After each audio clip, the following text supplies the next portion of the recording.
guys remember when I unboxed this guy? He is very cool and very good, and it's a BotM Bistahieversor. It is glorious. And I remember how I also said it would be my only figure from the Beast of the Mesozoic. Well, and I also said that there was one possible exception. Well, guess what? There was an exception. And I got the Bistahieversor. And it is great. And I love it. And I already unboxed it because why not? And this thing, awesome. Yeah, so let's go over the box real quick. Let's just move this guy out of the way, even though he's like the main star of the show. So here we have the box. It's different from the Ceratopsian box because yes. So yeah. You can see the Bistahieversor attacking a Pentaceratops, Tyrannosaur series, Bistahieversor, Beast of the Mesozoic. On the side, you have Bistahieversor, 1/18th scale, Beast of the Mesozoic. Other side, the exact same thing. And then on the back you have a quick write-up on it, an image of the Bistahieversor, and the rest of the way through Tyrannosaurs. Also on the bottom there's everybody who worked on this figure, if you can see that. Yeah. Oh yeah, and there's the accessories. We'll get to those. But the main thing you get is the Bistahieversor, and it is just great. Like it's amazing, and I love it, and everything about it is just awesome. So why don't we start with the less exciting part, the base. Yeah. Actually, let's just start with the accessories. We have the base, which looks extremely good. The Pentaceratops didn't come with one; it didn't need one. But you have the rock, which excellently sculpted. Was just a rock. And then the main part of the base, I believe this is one half of the T-Rex's base. So that'd be huge to have. And it is great looking. You can see like the roots, the rocks, grass. Because why not? I don't know whether grass or is it moss? It could be moss. The image makes it look like it could be in some forest, so probably moss. I'd say it'd be moss on the rocks because moss grows on rocks, I believe. Yes, it does. Yeah. And then we have other accessories inside the box, which is where I've been storing them. So we have the standing leg, which is used to plug in to the previously mentioned base. You just need to wiggle it on there a little, and leg. Yeah. And then you have the, where did his foot go? Pretend I didn't say anything there, that sort of thing. Yeah. The foot, I meant the leg, that is poseable. And it's got more posability than the solid leg, and it's pretty good. I kind of wish this was the only leg and the base wasn't, and they had a better base, and they didn't need the base. But you know, I'm really happy with the base anyway. And this leg is really good. And the standing legs aren't even too bad. Because they let you go baseless if you need to. So yeah. But getting into the main thing. Wait. Feet. Extra feet. More feet. You can sell those pictures on eBay if you want to. So here we have the Bistahieversor, and it's just so beautiful. The Pentaceratops, like, it was cool looking in terms of colors, but this is just sleek and it's perfect looking. This is forever what Bistahieversor will look like to me. Although maybe the prior extinction one. That's the only other main one I've seen of Bistahieversor. Let me put this guy on his base, just so he can stand up better. Yeah, it kind of relies on the base. But on the base, it's not coming off. I don't think. Like, you can get it off yourself, but it's great on the base in terms of stability. One thing you do have to be careful of, though, is warping, because apparently that can happen. I don't know. I'm not going to test it. This guy's really expensive. I'll put an image on the screen now of the price of it. It's like $180 Australian. Yeah, it's expensive, but worth it. Because, like, look at this. Like, the detail is immense. Like, just look at the head. It's, like, it just looks good, except from the front. Then all chances of it looking intimidating are gone. It's just, yeah, but from the side and, like, partially from the front, it's great. Also, the bony ridge on the eyes, above the eyes and nose, is really good looking. Also, you can just slightly make out the nose, and, like, the eyes are wonderful looking. Yeah. Also, the mouth can open pretty far, and the inside of it looks really good and deep. Looks like it could fit stuff inside of it. Don't put stuff inside of it. You don't want to ruin this thing. But yeah, and the color scheme is just great.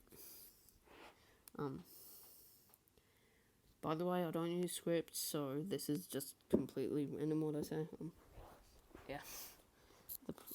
And, like, the color scheme is based off a red-bellied black snake, which I've seen in person because I'm Australian. Yeah, and it just looks great on this guy.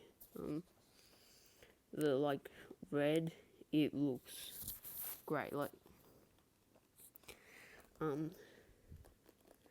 it looks kind of like a river of fire going down it, and it just looks great. And the colours aren't the same on the other side. Why are you leaning to the other side? It doesn't matter. I think it's because this leg is moved forward. But anyway,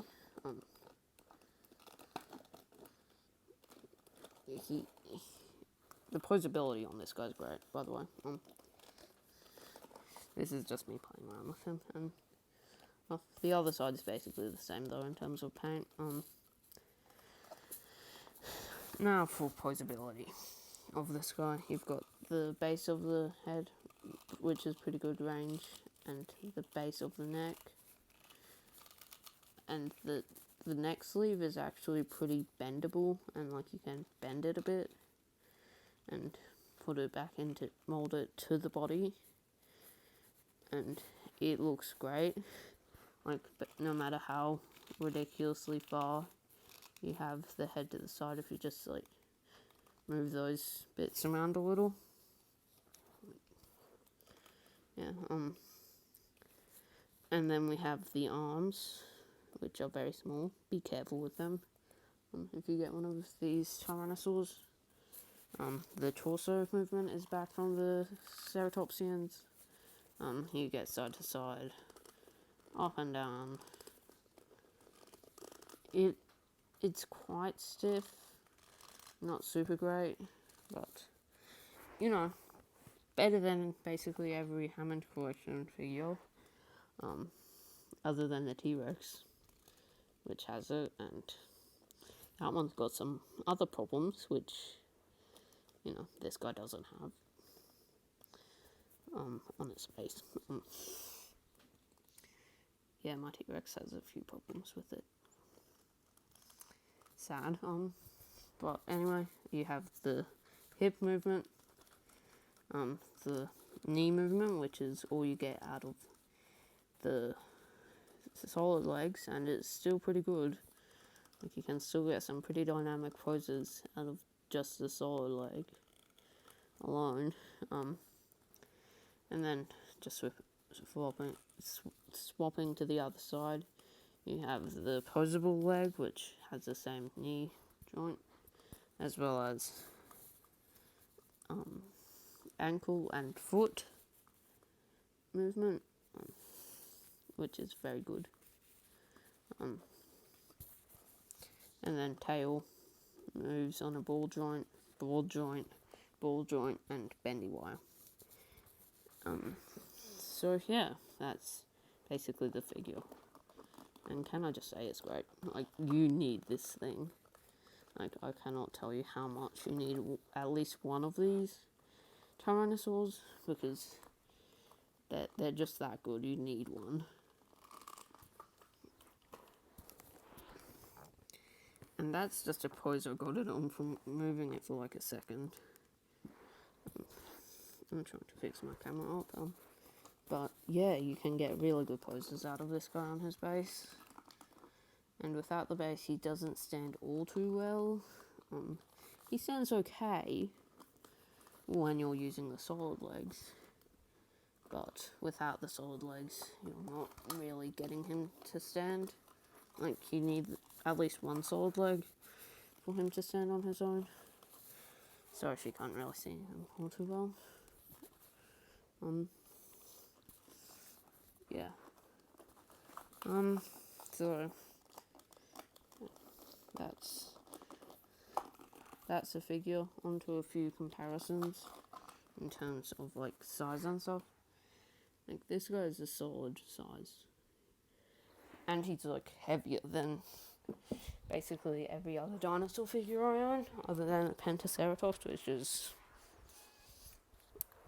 like a posable brick in terms of weight. Like, that thing's like 1.5 kilos, I think. Speaking of which, here is... Why are you leaning forward?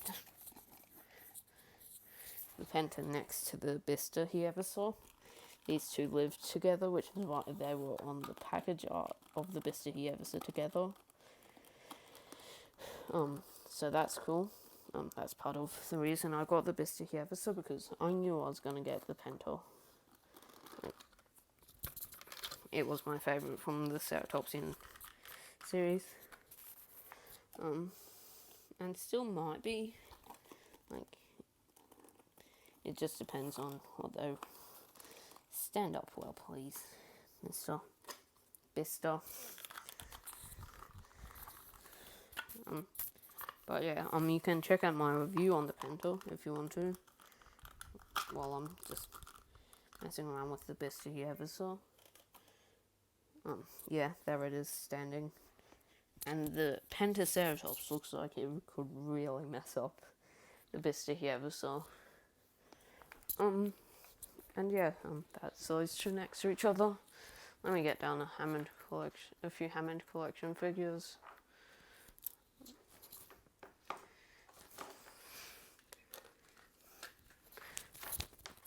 I should have prepared the comparisons earlier before doing this. But anyway, I've got them down now. They were on my shelf. Here it is next to Hammond Collection. Alan Grant, and the Bistahieversor is, and the Bistahieversor, I believe it's in 1/22 scale, or 1/22 scale, or 21, because they had to reuse the body for other tyrannosaurs, so they weren't gonna just make him stop falling over camera. God, yeah, so, yeah, but I'm not overly phased by it. Some people might be upset about it, but, I'm not. It's still great. I don't care. And here it is next to the Hammond irritator. And you can just tell how much better the Bistahieversor is just by looking at it. Like, the Hammond collection, like, it's good for what it is. Like, it's more of, like, more childish orientated. And then the Beast of the Mesozoic is a lot more adult collectors. Speaking of which, on the box it says 15 plus.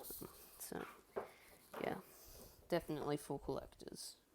Also here we have an extra Gallimimus because why not? And the closest thing I have to a Parasaurolophus from Hammond collection is a Corythosaurus. I never got the Para. That was before I started collecting Hammond collection figures. I could have got it. I saw it once. I considered getting it, but I didn't. Yeah. And then here we have the big boy of the Hammond collection, and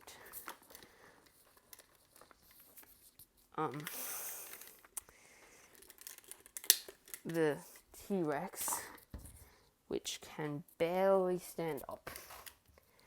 Mine's joints are really loose, and that's sitting on the shelf.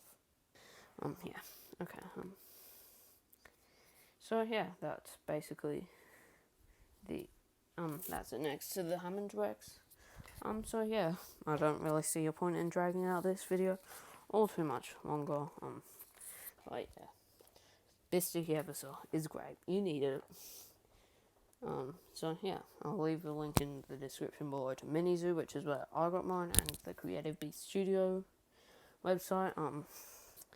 So yeah, I'll see you all in the next one. Bye.